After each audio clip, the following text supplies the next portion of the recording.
Hello, नमस्कार। बहुत बहुत स्वागत आपका ऑफिशियल PWO के हमारे काव्यशाला सेशन 3। जब तक मैं थोड़ा इंतज़ार करता हूँ आप सभी के आने का, जुड़ने का।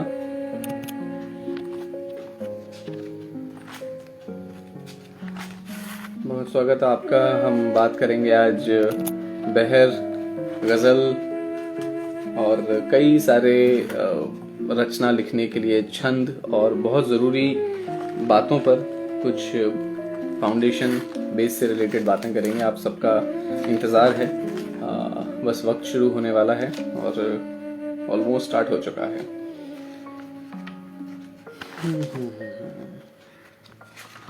Hello hello.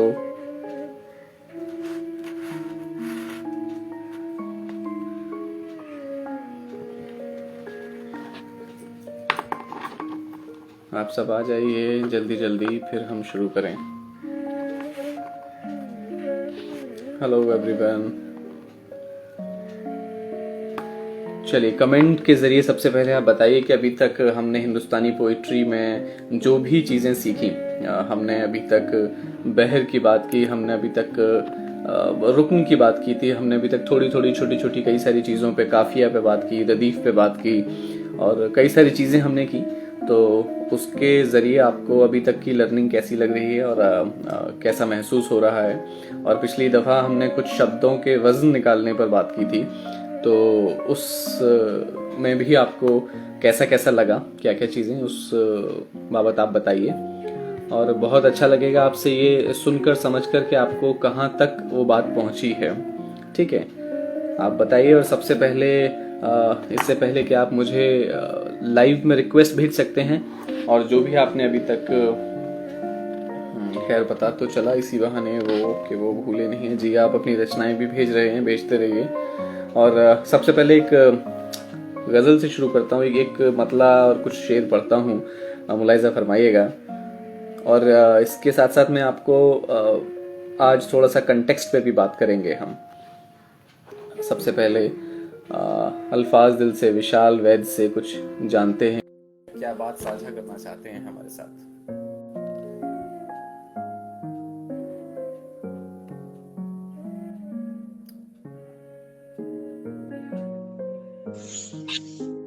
बहुत बहुत स्वागत है विशाल जी आपका। Thank you so much. Actually, I was not expecting. Just on के and you said that we are joining you, so आपने thank you so much. जी, आप सुनते रहिए गजल और हिंदुस्तानी नज्म और हिंदुस्तानी कविता और काव्यशाला से रिलेटेड, और कुछ भी चीज आप साझा करना चाहें तो इसमें आपका बहुत बहुत स्वागत है। नहीं, thank you so much. Actually मैं वाकई जो आपने कहा ना कि बहर वगैरह छंद के बारे में बताएंगे, आई डू राइट, बट हाँ वो बहर में नहीं होता। जस्ट हाँ थोड़ा मैं रदीफ काफिये को समझ लेता हूँ अभी। यहाँ ये कहिए कि गजल से नया नया इश्क हुआ है, जो अभी एक तरफा ही है। गजल को अभी नहीं हुआ, तो इसीलिए बहर में अभी इतना, हाँ एक दो लिखा होगा कुछ बहर में, बट बहुत ज्यादा नहीं लिखा। हाँ पर जो दिल में ख्याल आते हैं तो उनको थोड़ा सा कभी कभार जोड़ के लिख लेता हूँ। And I sincerely want to learn it, at least not for likes और या यूट्यूब या इसके लिए नहीं, अपने लिए। क्योंकि जो ख्याल आते हैं मेरे को लगता है कि एक बार उनको बहर में आप डालते हो, या सुनता हूँ किसी भी अच्छे शायर को, तो एक आपको फीलिंग अच्छे वाली आती है। और एक चीज मैं हमेशा भी मानता हूँ कि अच्छी शायरी वही होती है जब आप किसी को, आपने किसी का पढ़ा हुआ, किसी ने जो गजल कही है, या आप किसी को सुन रहे हो तो आपको लगता है यार ये मेरे दिमाग में क्यों नहीं आई, you know why I didn't write this. And so I have been, you know, कई चीजें होती हैं। I feel I am blessed that I have a friend around me, colleagues around me who have a good taste in poetry, so that helps in writing as such. बहुत बहुत अच्छी बात है जी। साझा कीजिएगा अपना कलाम हमारे साथ। क्या कह रहे हैं?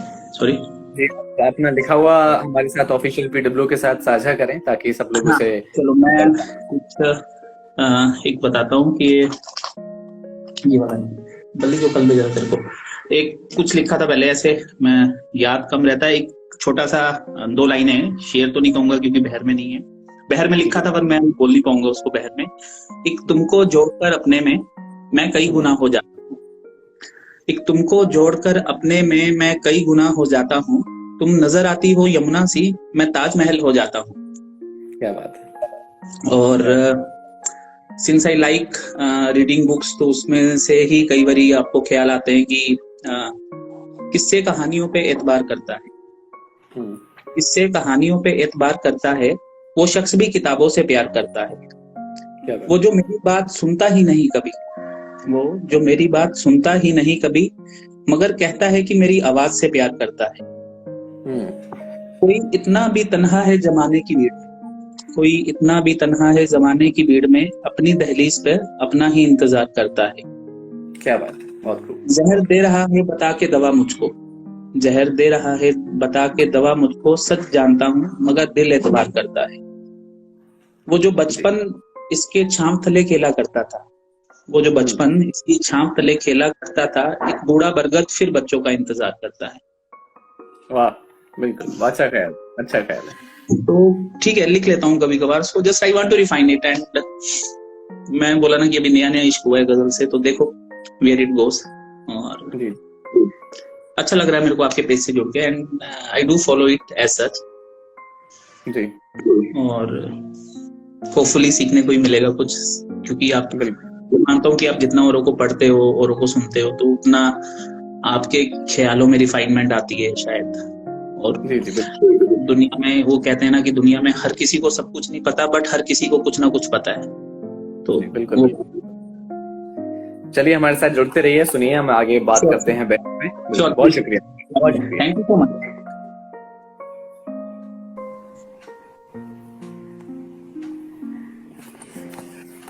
तो दोस्तों, ये थे हमारे साथ विशाल जी, जिन्होंने बताया कि हाँ, कोशिश कर रहे हैं लिखने का और अच्छा ख्याल लिख रहे हैं और इन्हें ज़रूरत है बहर में लिखने की। तो क्यों ज़रूरत है दोस्तों, बहर में लिखने की ज़रूरत क्यों है, या छंद में लिखने की ज़रूरत क्यों है?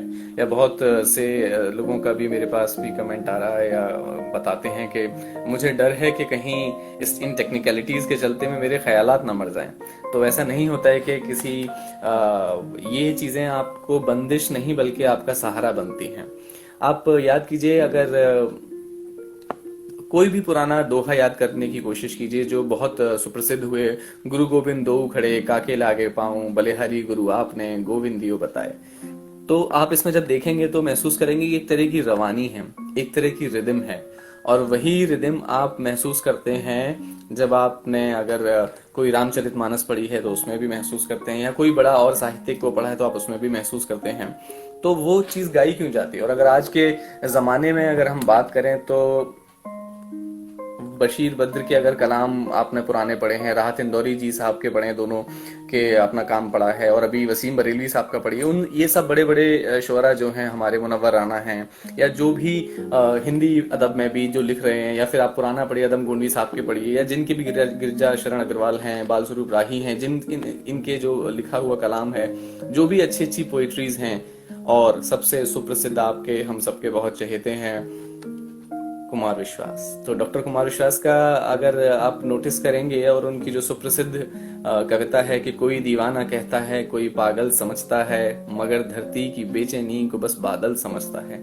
ये लाइन आपने बहुत दफे और बहुत सारे लोगों के मुंह से, अलग अलग चैनल्स पे, अलग अलग मुख्तलिफ लोगों के नजरिए से और उनके हवाले से सुनी होगी। आज हम इसका डाइसेक्शन करते हैं, आज हम इसको समझने की कोशिश करते हैं कि ये क्या है, क्यों बहर में क्या वजन है। तो अभी इससे पहले जब हमने एक्सरसाइज की थी और कुछ कुछ चीज़ों के अपने आप लोगों को कुछ कुछ वर्ड्स भी दिए थे कि आप इन शब्दों का बताइएगा कि वजन निकालना, और हर शब्द का वजन निकालना भी बहुत ज़रूरी है, ये भी बताया गया था। और उससे पहले मैं सबसे पहले आपको ये बताना चाहता हूँ कि जो पहला सेशन था उसमें एक बहर, माफ़ कीजिएगा, रदीफ और काफिया का जब समझाया गया तो उसमें बताया गया था कि आप कोई भी अपनी रचना जिसमें रदीफ और काफिया इस्तेमाल होता है उसके साथ भेजें। तो कई लोगों ने अपनी रचनाएं भेजी, जिसमें से बहुतों की रचनाएं अच्छी थी, काफी लोगों को काफिया नहीं समझ आया कि काफिया क्या है। मैं फिर से बता दूं तो कांत की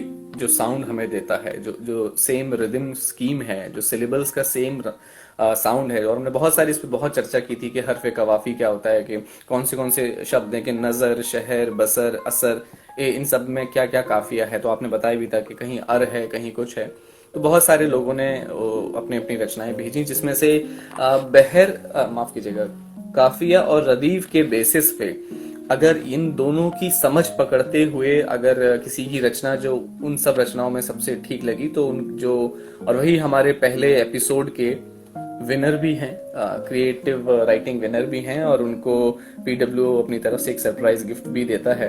उनका नाम है प्रिंस अग्रवाल। तो पहले सेशन के लिए जो विनर है उनका नाम है प्रिंस अग्रवाल। उनको बहुत बहुत शुभकामनाएं, बहुत बहुत बधाई और बहुत मुबारक प्रिंस आपको, अगर आप सुन रहे हैं तो। और आप दोबारा भी जब भी ये इंस्टाग्राम पे अवेलेबल रहेगा वीडियो आप देखेंगे तो आपको फिर से हम सबकी तरफ से शुभकामनाएं। अच्छा, जो दूसरा हुआ, दूसरे सेशन में हमने फिर से एक एक्सरसाइज दी थी कि आप इन शब्दों का वजन निकालिए, और वजन के साथ ही आपकी जितनी अच्छी शब्दों की वजन की आपको समझ होगी उतना अच्छा आप बहर में उन शब्दों को रख पाएंगे।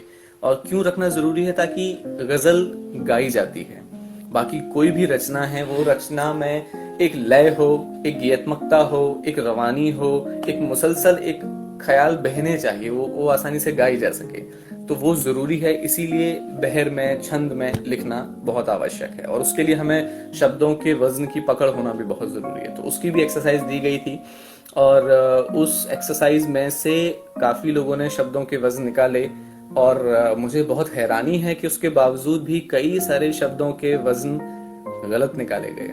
और पिछली बार हमने बहुत सारी एक्सरसाइज की थी कि गलत का वजन क्या होगा, 1 2। तो दीर्घ शब्द क्या होते हैं, ऊंची आवाज वाले। लघु क्या होते हैं, जिनकी आवाज छोटी है, नीची है, छोटी ई, छोटा आ, छोटा बड़ा, छोटा ऊ, इन सब के वजन की बात की थी। और जो अनुस्वार, चंद्र बिंदु जिसे कहते हैं, उसका मात्रिक वजन 1 है। और जहां बिंदी लग जाती है, चंद बिंदी लग गई तो उसका वजन 2 है। इन सब पर हमने बहुत डिटेल में डिस्कशन किया था और कई सारी एक्सरसाइज की थी।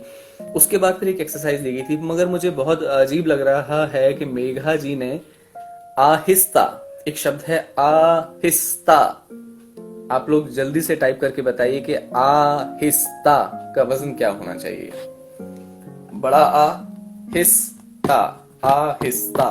आहिस्ता का मतलब है जेंटली, स्लोली। तो आहिस्ता का वजन क्या होना चाहिए? और उम्मीद है हमारे साथ वो सभी लोग जुड़े हैं जिन्होंने एक्सरसाइज में अपने आंसर्स भेजे हैं, कई सारे। तो आहिस्ता का वजन कई लोगों ने यहाँ पर 1 2 2 निकाला है, जो कि गलत है। 2 1 1 निकाला है, वो भी पूरी तरह सही नहीं है। आहिस्ता का वजन किसी ने 2 1 निकाला है, वो भी गलत है। तो एक हमारे यहाँ जी आहिस्ता का वजन, जी हाँ, शीतल जी ने बताया 2 2 2, बिल्कुल सही। मनदीप जी का भी सही, आहिस्ता। इसी हिसाब से कई सारे लोगों ने कई सारे शब्द निकाले हैं। आरजू, जी आहिस्ता का जो भी 1 बता रहा है उनका जवाब गलत है, क्योंकि 2 हो गया। हिस जो है वो शाश्वत दीर्घ है। शाश्वत दीर्घ का मतलब है जो हा पे छोटी की मात्रा हे और सा को मिला के हिस बना है। इस हिस को हम एक रवानी में बोलते हैं, एक साथ बोलते हैं, हिस नहीं बोलते, हिस बोलते हैं, आहिस्ता। और जब भी शाश्वत दीर्घ शब्द होता है जो 2 छोटे आवाज को मिलाकर एक बनता है, जैसे तुम, कब, चल, पल, टल, ये 2 छोटे आवाज को मिलाकर बनाया गया एक शाश्वत दीर्घ शब्द है। इनकी आवाज हमेशा 2 होती है, इसका वजन हमेशा 2 है। ठीक है, तो आप इस चीज का ख्याल रखें। तो आहिस्ता का वजन हुआ 2। आरजू का वजन क्या हुआ? आरजू, आरजू, आरजू, जल्दी बताइए, आरजू। और मुझे बड़ा अजीब लगा कि शीतल तिवारी जी ने आरजू का वजन 2 2 2 निकाला। 2 2 2 कैसे हो सकता है? वो आराजू हो जाएगा, आराजू। लेकिन शब्द है आरजू, तो आरजू, आरजू, आरजू, आरजू। तो आरजू का वजन, और इसीलिए क्वेश्चन में आपको उन शब्द के साथ साथ, उन सारे अल्फाज के साथ साथ आपको उसका मीनिंग भी बताया गया था कि उसका मीनिंग ये है। अगर आप उसे पढ़ने में, चूंकि वो रोमन प्रोनाउंसिएशन में लिखे हैं, अगर आप उसको पढ़ने में गलती करें तो आप उसके मीनिंग पे समझिए। और आरजू के आगे लिखा है डिजायर, तो डेफिनेटली ये आराजू नहीं है, आरजू। तो आरजू का वजन है आ 2 र 1, दो एक दो, आरज़ू आरज़ू, दो एक दो, आरज़ू। अब आप कहेंगे कि यार आरज़ू तो ठीक है, लेकिन शब्द ठीक है, इसका इसका यूज कहाँ पर पड़ता है, हम कहाँ इसे पढ़ते हैं कि आरज़ू हम क्यों सीखें, क्यों पढ़ें, इस तरह का अगर आता है तो आप देखिए आरज़ू शब्द से मुझे बशीर बद्र साहब का एक गजल और एक शेर, आई मीन एक मतला, एक शेर याद आता है उसमें, जिसमें मतले में उन्होंने इस्तेमाल किया है कि न जी भर के देखा न कुछ बात की, न जी भर के देखा न कुछ बात थी, बड़ी आरज़ू थी मुलाकात की। न जी भर के देखा न कुछ बात की, बड़ी आरज़ू थी मुलाकात की।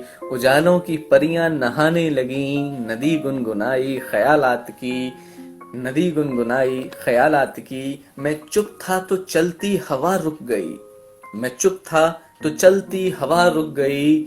ज़बां सब समझते हैं जज्बात की, ज़बां सब समझते हैं जज्बात की। तो इसमें देखिए आरज़ू शब्द का इस्तेमाल हुआ है, ना जी भर के देखा ना कुछ बात की, बड़ी आरज़ू थी मुलाकात की। अगर वो आरज़ू को दो दो या दो दो दो कुछ भी लिख देते तो वो इस मिसरे में नहीं बैठता, वो इस बहर में, इस फ्लो में नहीं बैठता, ये आरज़ू शब्द खारिज हो जाता, वो इसको इस्तेमाल नहीं कर पाते। तो बड़ी आरज़ू थी मुलाकात की, तो आरज़ू का वजन है दो एक दो। अब हम इस सारे वजन की बातों को प्रैक्टिकल एग्जाम्पल के थ्रू समझेंगे, और मैं फिर से वापस आता हूँ, कोई दीवाना कहता है कोई पागल समझता है।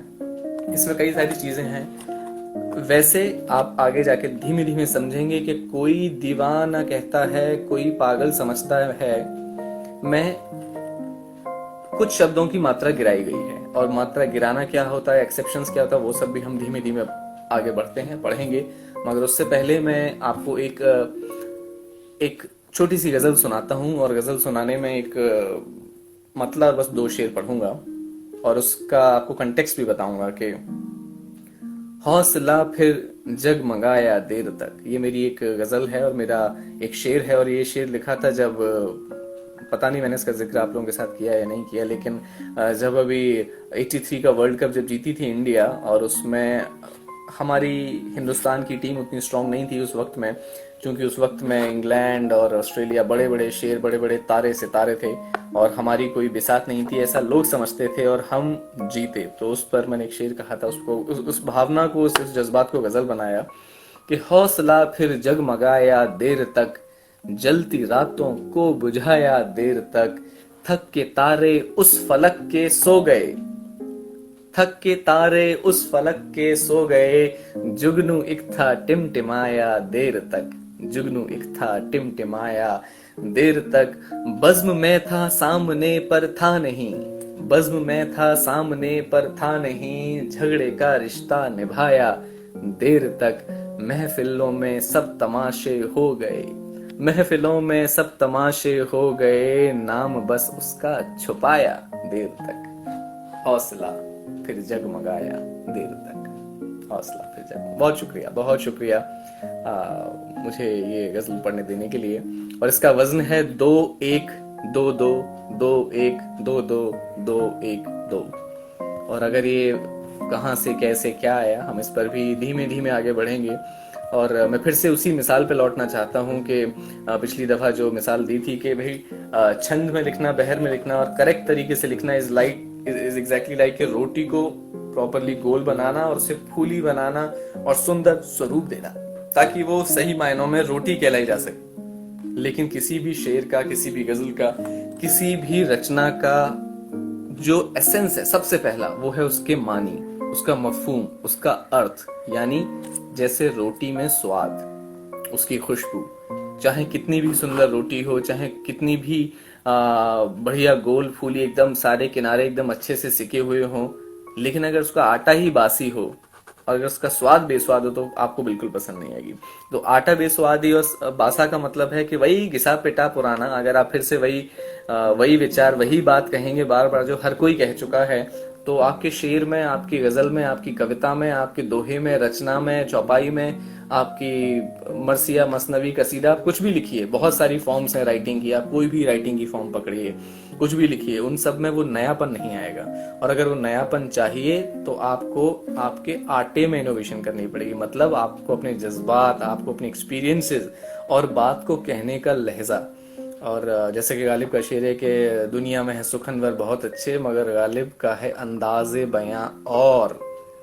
तो उसमें अंदाज, अंदाजे, अंदाजे बयां, अंदाजे बयां, वजन क्या हो, अंदाज का बताइए चले, अंदाज का वजन क्या है, अंदाज का वजन क्या है, अंदाज, अंदाज शब्द का मात्रिक शाब्दिक वजन क्या है बताइए, अंदाज। फिर हम आगे बात करते हैं, कोई एक जवाब भी मिलेगा तो मैं आगे चलता हूं फिर। अंदाज, अंदाज, अंदाज, अंदाज का वजन क्या है?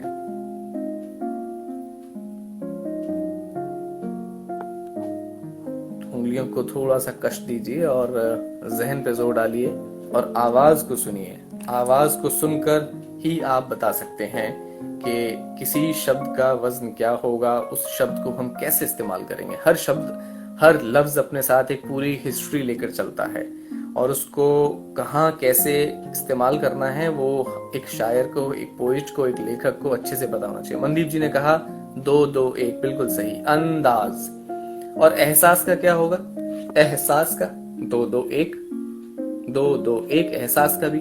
तो गालिब ने ये क्यों नहीं कहा कि दुनिया में सुखनवर बहुत अच्छे, मगर गालिब का है एहसास से बयां और, क्योंकि एहसास किसी एक मानी को लेके ऐसा मानते हैं और ऐसा कई लोगों ने कहा है, मनोज मुंतशिर ने भी कहा है, वही भी चीज मैं भी आप लोगों को बता रहा हूँ कि एहसास आपके और मेरे किसी भावना को, किसी एक इवेंट को लेके सेम हो सकते हैं। हम दोनों, हम सभी लोग हो सकता है एक तरीके से महसूस नहीं करते, लेकिन हो सकता है हम एक तरह की चीजें फीलिंग करें, लेकिन उस चीज को बयां करना, अंदाज सबका अलग होता है।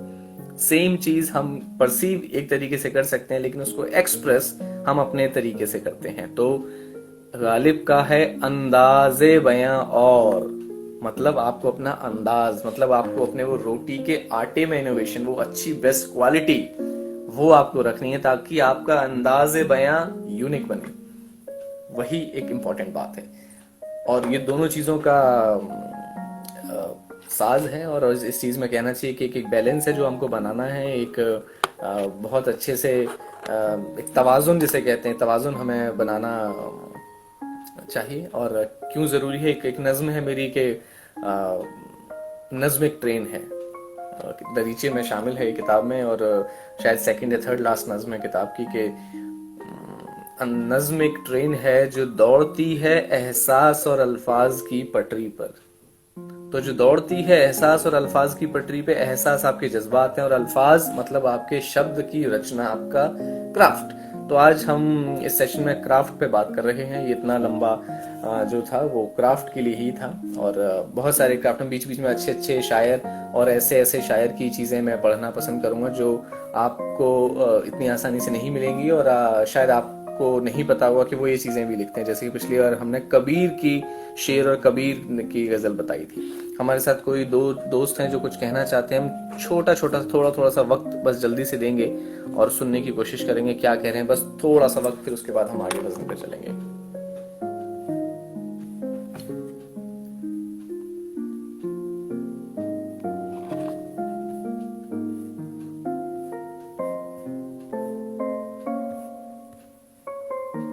जी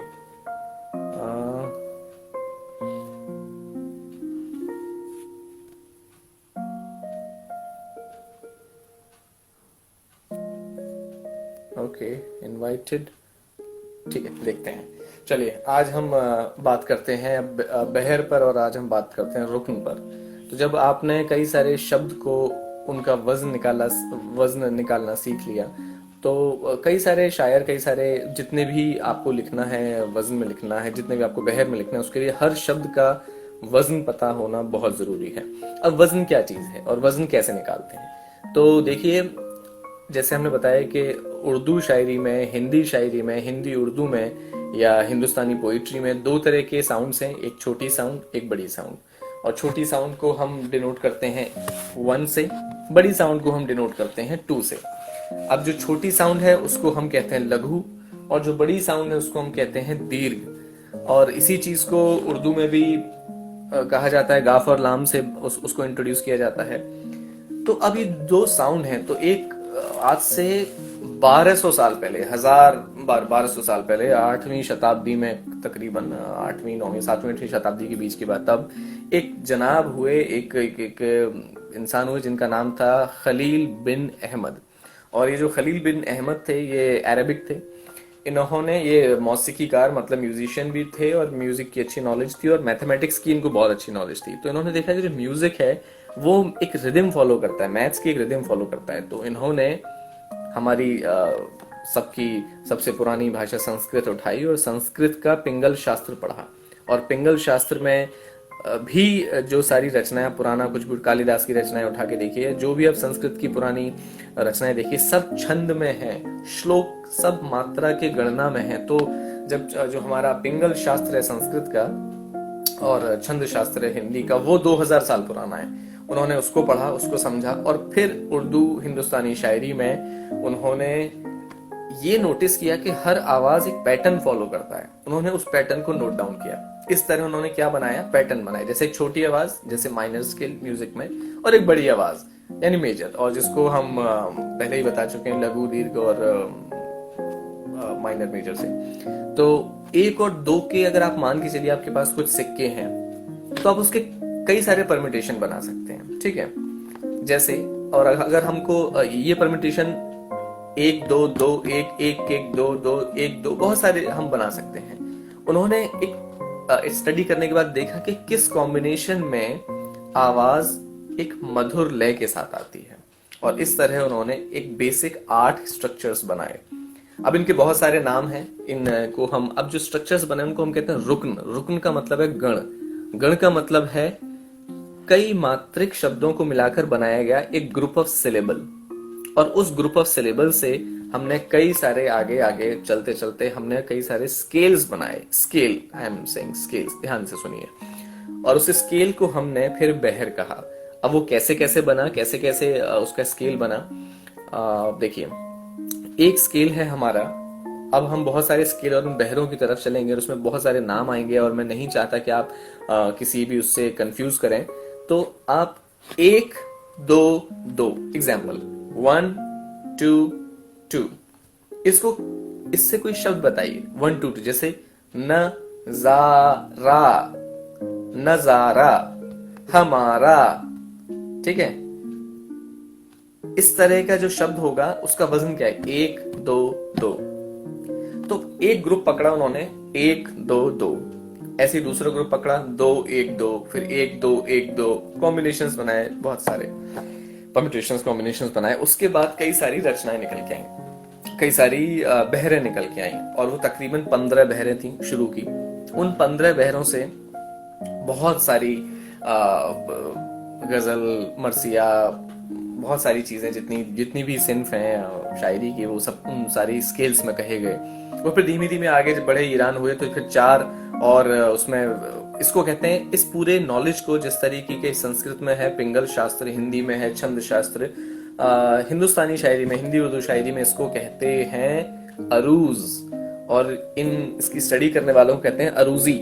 जैसे छंद शास्त्री है, पिंगल शास्त्री है, वैसे अरूजी। तो ये अरूज का ज्ञान है कि mathematics of music and mathematics of shayari, उसको, और यही छंद है। और ये बहुत मुश्किल नहीं है, इनके नाम याद करने की भी बहुत जरूरत नहीं है। इसके बहुत सारे अजीबोगरीब नाम हैं जो आपको लगेंगे कि बहरे खफीफ, बहरे समीर, माफी, बहरे खफीफ, बहरे मुत्कारे, बहते, बहरे हजज, बहरे रमल, बहरे वाफिर, ये सब आपको याद करने की कोई जरूरत नहीं, अनटिल अनलेस आपको अरूज में ही पीएचडी ना करनी हो। अगर आप एक शायर हैं, आप एक लेखक हैं, और आप चाहते हैं कि आप अच्छा लिखें, तो उसके लिए आपको ये समझना बहुत जरूरी है कि स्केल्स कैसे काम करते हैं, ठीक है।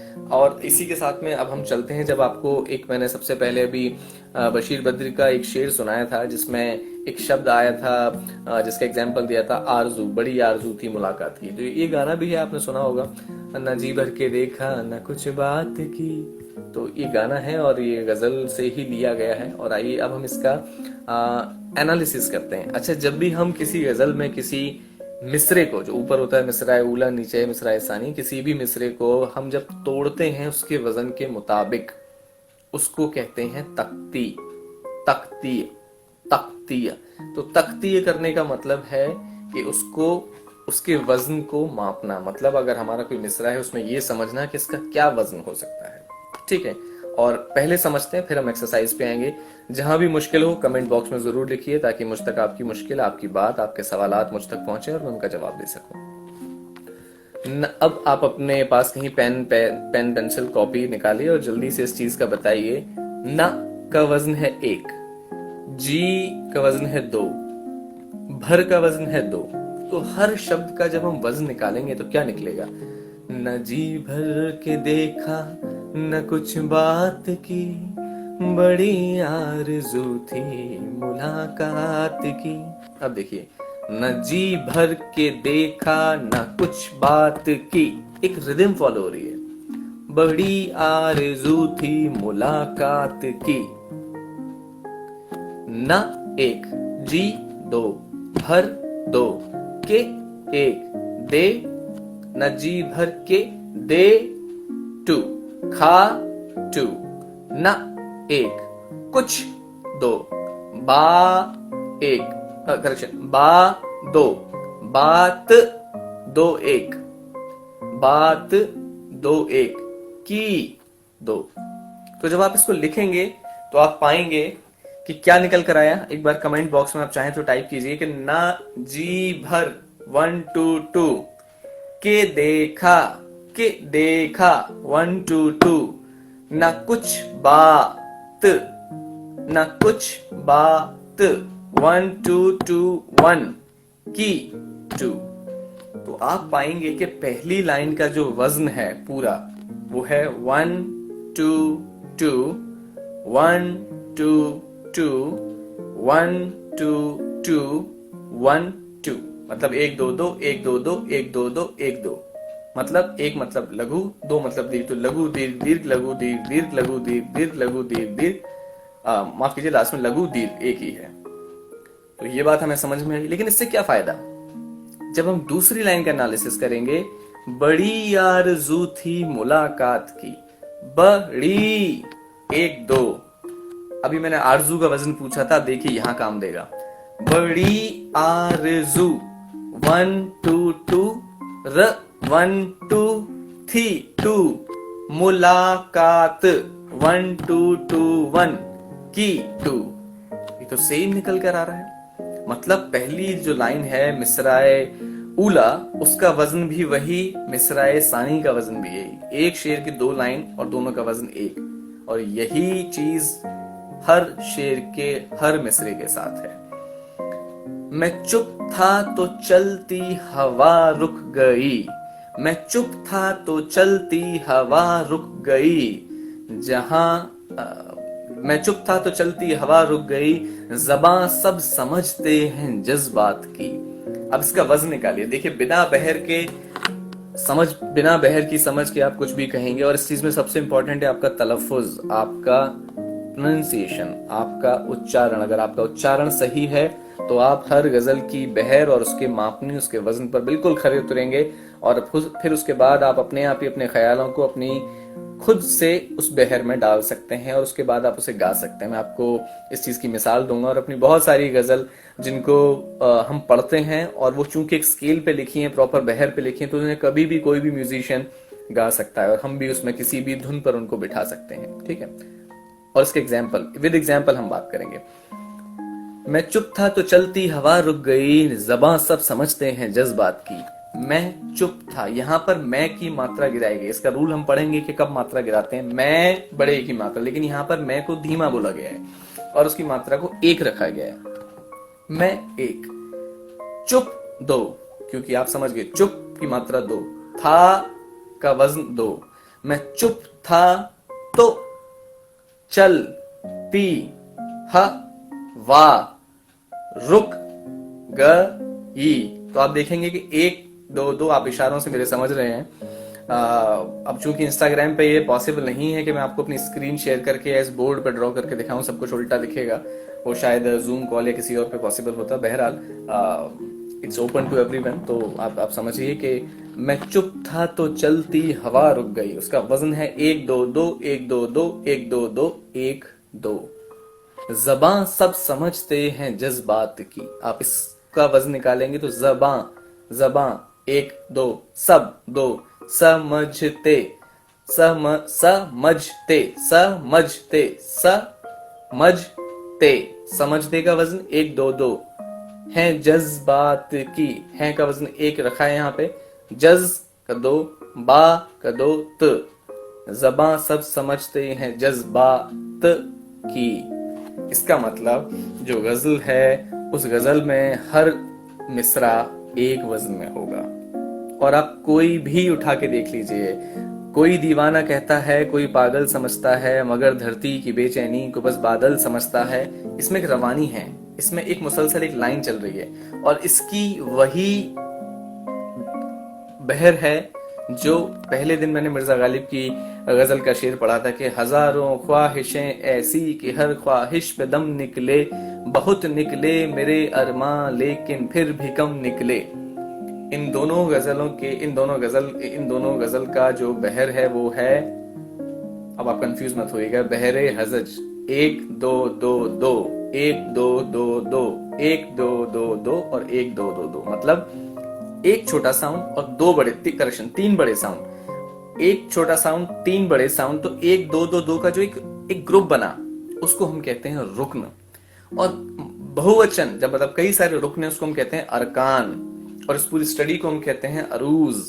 तो जब 1 और 3 2 इस ग्रुप के 4 वो बन जाए, 4 कॉपी बन जाए, तो 1 2 2 2 1 2 2 2 1 2, तो उसको हम कहते हैं बहरे हजज। तो इन नाम पर हम बाद में आएंगे, या फिर आपको एक बात ये भी बहुत जरूरी है बताना कि इतनी टेक्निकलिटी में जाने के बाद आप अपनी भावनाएं मत खोइए, और आपको अपना जज्बात और आपको अपनी भावनाओं पे कमेंट एक अच्छी कमांड रखनी है, लेकिन ये भी सीखना है क्योंकि इसके बिना आप उनको इफेक्टिवली कह नहीं पाएंगे।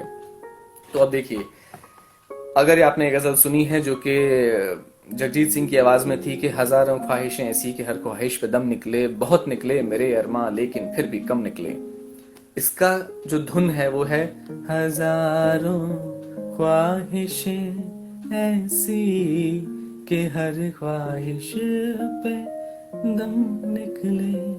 माफ कीजिएगा, मेरा गला, मेरी आवाज उतनी सुरीली नहीं है जितना आप चाहते हैं, मगर हाँ मैं आपको एक सेंस बता सकता हूँ। और यही दूसरा सुनिए, कोई दीवाना कहता है कोई पागल समझता है।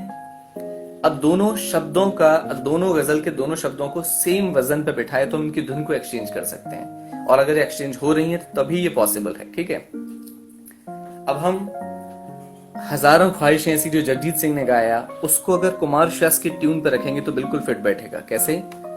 हजारों ख्वाहिशें ऐसी कि हर ख्वाहिश पे दम निकले, बहुत निकले मेरे अरमां लेकिन फिर भी कम निकले। ये फिट हो गई। इसका मतलब ये है कि दोनों का वजन बराबर है, क्योंकि स्केल सेम है। अब उस स्केल को हम किसी भी ट्यून में रख सकते हैं। अगर हमारा स्केल सेम है, हमारे शब्द बराबर हैं, तो वो कहीं भी फिट होगा। और ये जो बहर है 1222 की, ये बहुत ही मशहूर बहर है, और ये मुनव्वर राना जी की भी बहुत फेमस और उनकी बहुत पसंदीदा बहर है। उनकी कई, आप उनका पूरा जो मुहाजिर नामा है वो पूरा इसी बहर में है। आप राहत इंदौरी जी को पढ़िए, उनको सुनिए, उनको एनालाइज कीजिए, उनके शेर को तख्ती करेंगे तो आप यही बहर पाएंगे। ठीक है, तो अब हम चलते हैं कि भाई ये चीज है क्या, ये बहर का मामला क्या है। तो इस बहर पे 1222 पे देखिएगा कि मैंने अभी कुछ दिनों पहले एक थॉट आया, और जब हम धीमे धीमे हम बहर में अपनी गजल को रखते नहीं हैं, ऐसा नहीं कि हम बहर में अब सोचते हैं कि हमको बहर में ही सोचना है, और वो एक कंपल्शन नहीं होता। वो जब आप शुरू में प्रैक्टिस करेंगे तब आपको लगेगा कि हाँ आ रही है, और धीमे धीमे आप फिर ऐसे ही सोचने लग जाएंगे। एक दिन हुआ, मैं बैठे बैठे ख्याल ऐसी फरमा रहा था, सोच रहा था कि यार अगर ये सब बवाल ना होता, अगर ये सब ऐसे लाइफ में ये ना होता, वो ना होता, ऐसा ना होता, तो हमारा भी आज एक ऐसा वो होता। अब इसी एहसास को, इसी जज्बात को मैंने शेर बनाया, और वो शेर की बहर वही है जो कोई दीवाना कहता है कि बहर है, और उसकी बहर वही जो हजारों ख्वाहिशें ऐसी की बहर है। लेकिन इसको मैं पढ़ूंगा तो बिल्कुल एक अलग अंदाज है। वो क्या है कि मुलाहिजा फरमाएं कि अगर आती न वो आंधी, अगर आती न वो आंधी, न वैसा जलजला होता। अगर आती न वो आंधी, न वैसा जलजला होता, हमारा भी मोहल्ले में यहीं एक घर बचा होता। अगर आती न वो आंधी, न वैसा जलजला होता, हमारा भी मोहल्ले में यहीं एक घर बचा होता। जले रिश्ते की तस्वीरें यूं रातों में सुलगती हैं, जले रिश्ते की तस्वीरें यूं रातों में सुलगती हैं, धुएं में घुटने से अच्छा मैं पूरा जल गया होता। हमें मालूम है जन्नत में कैसी नींद आती है, हमें मालूम है जन्नत में कैसी नींद आती है।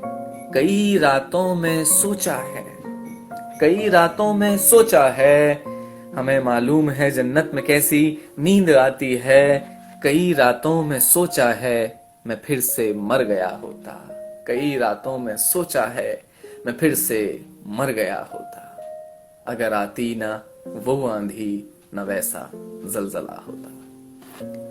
बहुत शुक्रिया दोस्तों।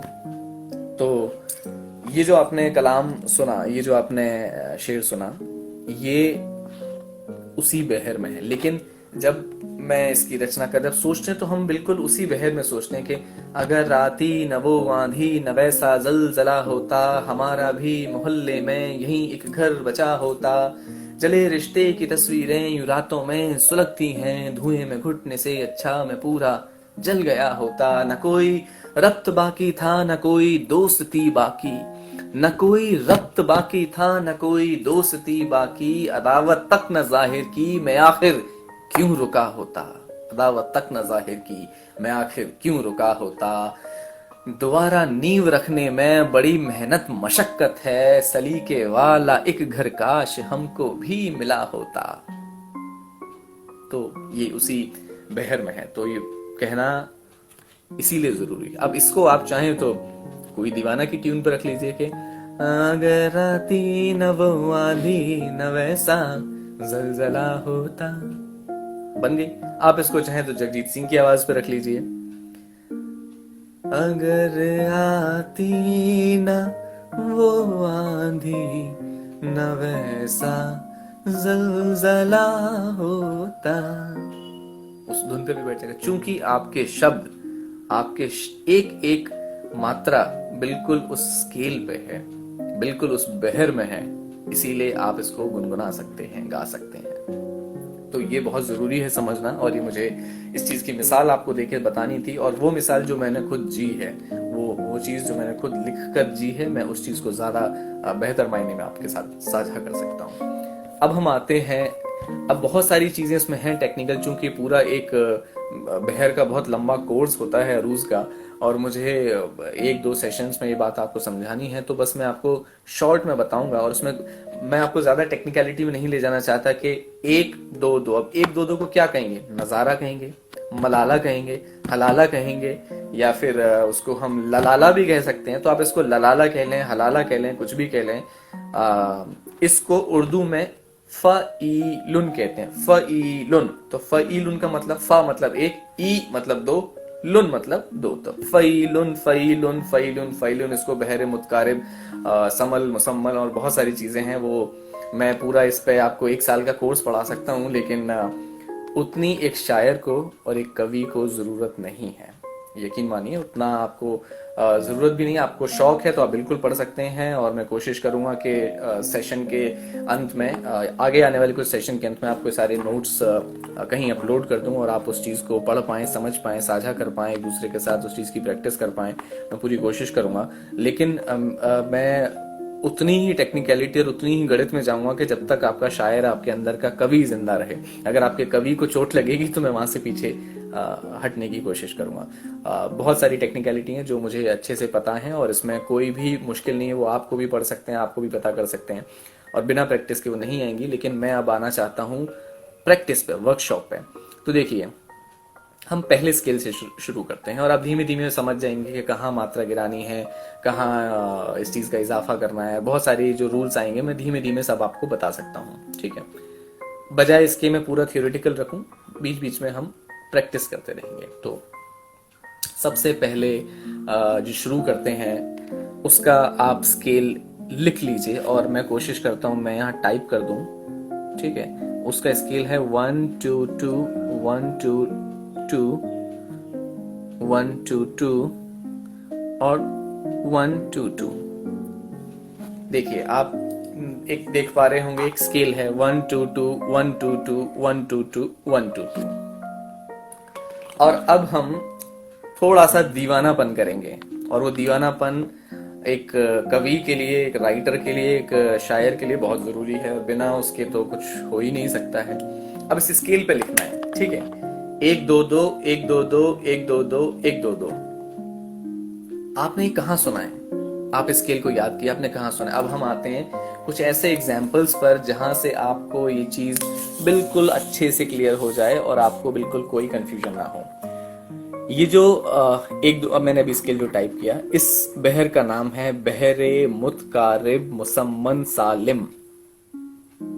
क्या मिलेगा नाम याद करके? कोई फायदा नहीं, लेकिन मुतकारिब इसका नाम है, मुसम्मन इसीलिए क्योंकि इसमें 4 ग्रुप्स हैं, 4 रुकन हैं। तो जहां पर 4 आते हैं उसको हम कहते हैं मुसम्मन, ठीक है। 3 आते हैं मुसद्दस, अगर मैं सही हूं तो हाँ मुसम्मन ही कहते हैं। और सालिम क्यों? क्योंकि ये एक बेस, 8 बेस होते हैं, 8 बेस से फिर डिराइव होकर 100-150 बहरे हैं। उन सबको हम याद करेंगे तो क्या इतनी 100-150 बहरे याद करना जरूरी है शायरी करने के लिए? बिल्कुल भी नहीं है। एक स्केल आपने लिख लिया, मैंने अभी भेज दिया, आप इस एक स्केल के भरोसे पूरी जिंदगी शायरी कर सकते हैं, पूरी जिंदगी। और बहुत अलग अलग, बहुत फेमस लोगों ने, बहुत सारे लोगों ने इस एक स्केल के बदौलत ही बहुत सारी शायरी की है। बहरे हजरत जो मैंने आपको बताया जिसमें 3 बार 2 आता है, 1 2 2। मैक्सिमम पोइट, बहुत सारे शायर जो स्टेज पर पढ़ते हैं और आप अपनी जब एनालिसिस करेंगे, तख्ती करेंगे तो उस चीज को समझ जाएंगे कि हाँ भाई बहुत सारे लोगों ने उसी बहर में किया है। तो अब आपको मैं कुछ एग्जाम्पल देता हूँ, बहुत अच्छे अच्छे आप सबने सुना था। क्या आपने असद भोपाली का वो गाना सुना है, वो जब याद आए बहुत याद आए? सुना है? अगर आपने वो गाना सुना है तो याद कीजिए। अच्छा, अब हमें चेक करना है अब सारी चीजों को। तो वो एक मात्रा ली गई है, हालांकि किसकी मात्रा बड़ी किसकी छोटी इसके लिए गिराने का एक रूल आता है कि मात्रा हम कब गिरा सकते हैं। और गिराने का मतलब है कि वो जो है वो ओ की मात्रा है, तो ओ तो मैंने 2 बताया था, जैसे तो, वो, सो, इसकी मात्रा 2 है चूंकि ऊंचा स्वर है। लेकिन हम इसकी मात्रा को गिरा भी सकते हैं, मात्रा गिराने के रूल हैं कि कब हम उसे गिरा सकते हैं, वो भी मैं बताऊंगा धीमे धीमे, जब आप थोड़ा सा लिखने लगेंगे, डाइजेस्ट करने लगेंगे तब हम। तो ये जो स्केल था 1 2 2 1 2 2 1 2 2, इसको एक छोटा सा एग्जाम्पल देता हूँ कि ये जो हमारी, आपको अब मिर्जा गालिब के जमाने में अब पेन, स्केच पेन और वो तो कलम दवात से लिखते थे कागज पे। अगर ऐसे रूल्स और वो फॉलो करने लगते तो वो कंकड़ बांध लेते थे अपने, टहलते वक्त अपने चोले के जो अपना उनका रहता था कुर्ते का, उसमें कंकड़ बांध लेते थे। तो 1 2 2, तो कंकड़ को गिन के उसके हिसाब से उस पर प्रैक्टिस करते थे। तो आज के जमाने में हम कुछ भी कर सकते हैं। तो एक छोटा सा मैं आपको एग्जाम्पल देता हूं इसी बहर के लिए। ये जो आपकी उंगलियां हैं, अब इसमें देखिए 1 2 3, 3 के सेक्शन हैं और 4 हैं। तो 1 2 2 1 2 2 1 2 2 1 2 2। तो अगर हम इस पे लिख लें, ऐसा करना मत, ये थोड़ा क्रेजीनेस है, थोड़ा सा दीवानापन है। मुझे दीवानापन करना पसंद है तो मैं एक्सट्रीम्स पे जाके दीवानापन करता हूं, चाहे दुनिया कुछ भी बोले, अपने को तो एक्सप्रेस करने से मतलब है। और मेरे ख्याल से कि शायर के लिए बहुत जरूरी है। बाकी आपकी मर्जी, आप पेन कॉपी पे चाहें तो पेन कॉपी पे कीजिए, ब्लैक बोर्ड, व्हाइट बोर्ड जहां करना है कीजिए, मैं अपने हाथ पे कर लेता हूँ। तो ये 1 2 2। अब जरा सुनने की कोशिश करो, समझने की। वो जब